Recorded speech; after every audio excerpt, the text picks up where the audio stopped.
Hey, what's up? I've got another card pack to review. This time it's going to be the Raptor Class Klingon ship. It's a very small ship. You probably remember the Samra, which hasn't seen a lot of play, so they did do some things to make this a more likely choice to run, but without further ado... Well, that was weird. Sorry about that, just a second.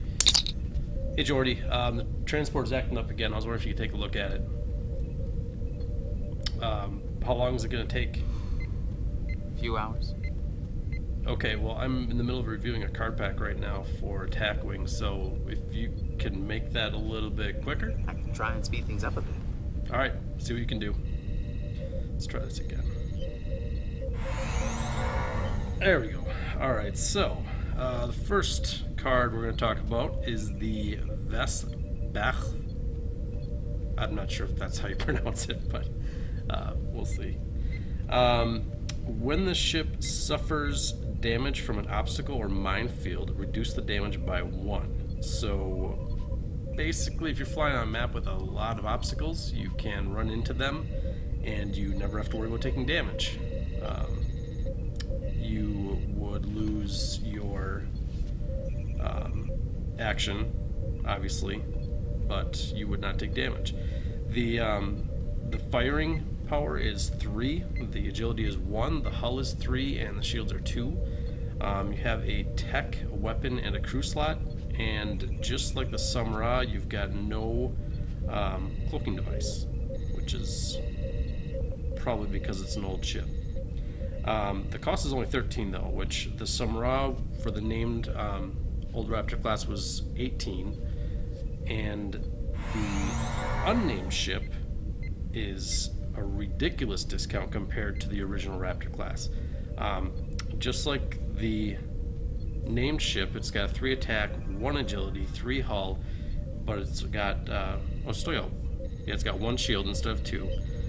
You're losing a crew slot, so you just have tech and weapon, but the cost is 11.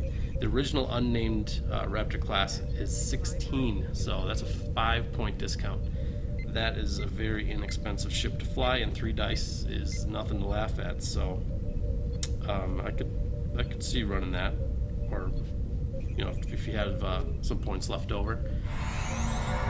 For a captain, we've got Duras, son of Terrell, and he's a 6 skill captain, and it says after an enemy ship in range moves, you may change this ship's maneuver. So after a ship within range 1 to 2 makes his maneuver, you can change your maneuver, which is awesome because that can potentially get you out of arc or get your enemy ship into your arc, basically disregarding your dial, which is a real powerful skill. He's got a talent slot, 6 skill level, and cost of 4. That's a good captain. I could totally see running that. The other captain that comes in this pack is Clang. States, when attacking, if the defending ship is an independent ship or has an independent captain equipped to it, the ship rolls +1 attack die. That's great that it's +1 attack die, but I don't see a lot of people running independent ships or captains, except maybe the car, maybe. I could see, I don't know, there's a few of them. Maybe some, if you're running against 8472, that would be maybe a time that you might use this, but it's very situational. It's only skill level 2. This cost is 2. It comes with a talent, which is strange because I don't see a lot of low-level captain or low-costing captains coming with a talent slot, but that's something to consider. Crew is next crew guy is Colossus. It says if the captain equipped to the ship would be disabled or discarded, discard this card instead. That would assume that you'd have to know what your opponent was running and know that your captain would be in danger and care about your captain. I mean, if I'm running Clang, I'm probably not going to care so much about him getting disabled or killed, but I guess Colossus gets some points for being brave. I don't think I would run him. Cost of 3. Gorath is the next crew. He states, add 1 crew slot to this ship's upgrade bar. So he essentially doesn't take up a slot because he's a crew upgrade himself. And it says his range is 1 to 2. Action, discard this card and discard 1 crew upgrade to target an opposing ship. Disable the captain equipped to the target ship. Okay, this is a problem for me because you're spending an action and ejecting 2 crew to disable their captain, and they can spend an action to re-enable their captain. So you're essentially trading 2 crew and action for 1 action, which that doesn't make sense to me at all. He's inexpensive, so if you're trying to run a bunch of extra crew to reroll attack die, or I think it's one of the captains let you reroll based on, might be rerolling your defense die, but it's based on the number of crew you have. That would be a time when you might want to just pile in some inexpensive crew. Other than that, I don't think it's that great. Crew upgrade, Tellarite Bounty Hunter. So this is the Tellarite that was hired by the Klingons and Enterprise to kidnap Archer. And if you look in the back, you can see Archer behind his little yellow force field there. And this states, when this card would be discarded, discard an evade token from beside the opposing ship. So at range 1 to 2, if you were going to use, say, Gorath and eject both Gorath and this guy, then you could also remove an evade token from an opposing ship. But again, that's a lot of slots to take up and points just to disable a captain. Now it's disable a captain and get rid of an evade token, but still, I don't know. I don't see it. Dispersive Armor states, when defending, disable this card. This has to be on a ship that's at least 3 or more hull, which I think is, I mean, even the Raptor class is 3 hull or more. I can't think of a Klingon ship that would have smaller than 3 hulls, so I think this would pretty much work on any ship. But it says, when defending, disable this card. This game round, replace the attacking ship's primary weapon value with 4. For the remainder of this round, the attacking ship's primary value cannot be replaced or modified. This is awesome because let's say your attacker is doing things to get extra die. He happened to have a lock, he happened to have battle stations, he's all done modifying his dice. He's got, you know, crits and attacks. I mean, just lots of dice throwing at you. You can say, nope, you're only going to have a primary weapon of 4. I mean, you're basically preventing them from doing whatever massive amount of dice throwing creative thing that they came up with. You're preventing it altogether. Go ahead. It looks like this is going to take a little bit longer than I anticipated. How long are we talking? At just 2 hours to figure this thing out. Okay, well, do what you can. I'm almost done with this review, and then I have 2 more to do after this for card packs. So I'm definitely gonna need the transporter. You know, I'm using it to bring cards in. So Understood, sir. Geordie. Reactor Pit is a tech upgrade. It says, planning phase, disable this card to remove an auxiliary token beside your ship.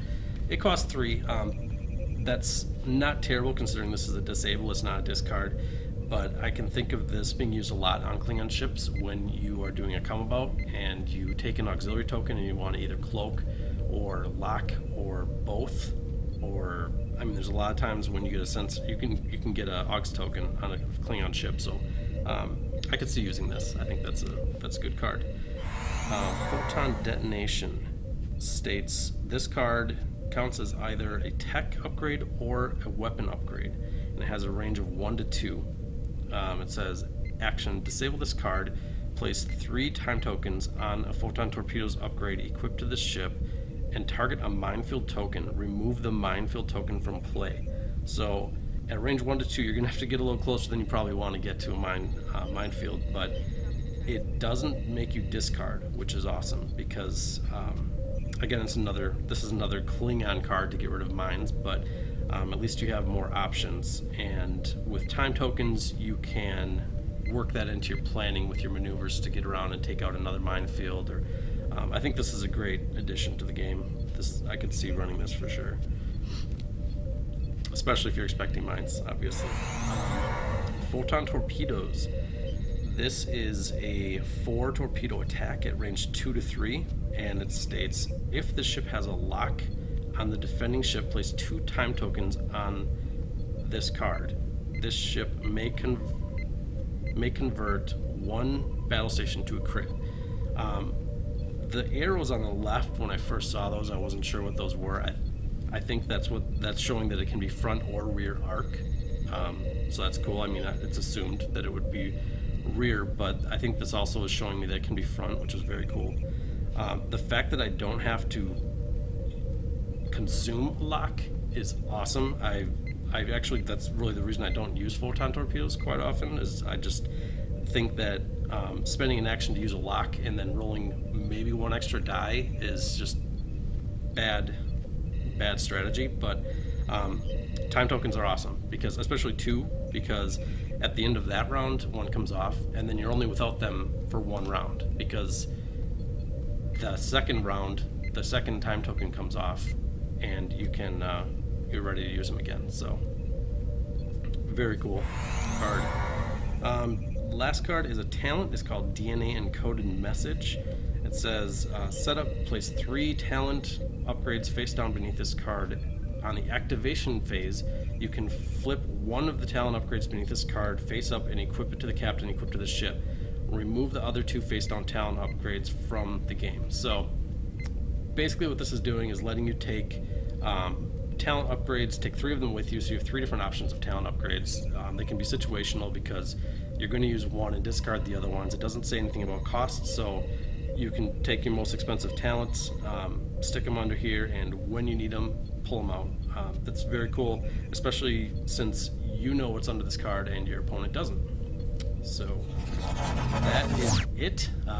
Sorry about the transporter trouble. I'm going to have a talk with Geordie. You know how he gets. If you have any questions, let me know. Thanks.